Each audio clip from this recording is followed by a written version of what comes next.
ತಗೊಳ್ಳಿ, ಇದೆಷ್ಟಿರ್ಬೋದು ಹೇಳಿ? ಏನಿದು? Night cream. 400 ರೂಪಾಯಾ? ಏನ ಮುಚ್ಚಳ ನೋಡಿ ಹೇಳಿ, ಎಷ್ಟು ಕಾಸ್ಟ್ಲಿ ಥರ ಕಾಣಿಸ್ತಿದೆ ಅದು. ಕಾಸ್ಟ್ಲಿ ಥರ ಕನ್ಸಿದ್ರೆ ಕಾಸ್ಟ್ಲಿ ಇರಬೇಕು ಅಂತೇನೆ ರೋಹಿತ. ಅದು 3000 ರೂಪಾಯಿ. ಸರಿ, ಇದೆಷ್ಟು ಅಂತ ಹೇಳಿ? ಇದೇನು? ಫೌಂಡೇಶನ್. ಮತ್ತೆ ಆಕೆ ಇಲ್ಲ. ಫಸ್ಟ್ ಹೇಳ್ರಿ ಅದೆಷ್ಟು ಅಂತ. 700. ಅದು 3000 ರೂಪಾಯಿ. ಎಲ್ಲ 3000 ರೂಪಾಯಿ. ಇದೆಷ್ಟು ಹೇಳಿ? ಇದೇನು? ಇದು ಹಿಂಗೆ ಟಚಪ್ ಮಾಡ್ಕೊಳ್ಳೋದು. 200 ರೂಪಾಯಿ. ಏನು 200 ರೂಪಾಯಾ? ಇದು 1300 ರೂಪಾಯಿ. ಇದೆ ಹೇಳಿ, ಇದೆಷ್ಟಿರ್ಬೋದು? Paint brush. ಅದು ಫೌಂಡೇಶನ್ ಬ್ರಷು.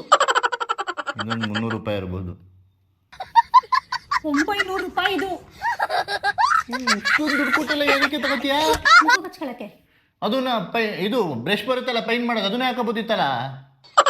ತಗೊಳ್ರಿ ಸುಮ್ಮನೆ ಹೇಳ್ರಿ ಇದನ್ನ. ಇದು ಎಷ್ಟಿರ್ಬೋದು? ಏನಿದು? ಇದು ಹಿಂಗೆ ಕೆನ್ನೆಗೆ ಹಚ್ಕೋತೀವಲ್ಲ, ಕೆನ್ನೆ ರೋಸ್ ಥರ ಅದು. ಇದು 899. ನೋಡಿದ್ರಾ ಪ್ರೈಸ್ನ? ನೋಡಂಗಿಲ್ಲ ಅಂತ ಹೇಳಿದ್ದೆ ತಾನೆ. ಹೋಗಿ ಸುಮ್ಮನೆ. ಸರಿ, ಇದು ಲಾಸ್ಟ್ ಹೇಳಿ. ಇದೇನು ಪೆನ್ಸಿಲ್? ಏನೇ ಅದು ಕಣ್ಣಿಗೆ ಹಚ್ತೀವಲ್ಲ ಅದು. ಒಂದು 20 ರೂಪಾಯಾ? ರಬ್ಬರು ಕೊಟ್ಟಿದ್ದಾರೆ. 599 ರೂಪಾಯಿ. ಸರಿ, ಲಾಸ್ಟ್ ಇದು ಹೇಳಿ. ಏನಿದು? ಲಿಪ್ಸ್ಟಿಕ್ಕು. ಒಂದು 350. 4500 ರೂಪಾಯಿ. ಮೆಜೆಸ್ಟಿಕಲ್ಲಿ 200 ರೂಪಾಯಿ 4 ಬರ್ತಾವೆ ಇವು. ತುಟಿ ಎಲ್ಲ ಹಾಳಾಗುತ್ತೆ. ಇದು ಒಳ್ಳೆ ಬ್ರ್ಯಾಂಡು. ಅಲ್ಲಿ ತುಟಿ ತೋರಿಸಿ. ಹೋಗಿ ಸುಮ್ಮನೆ.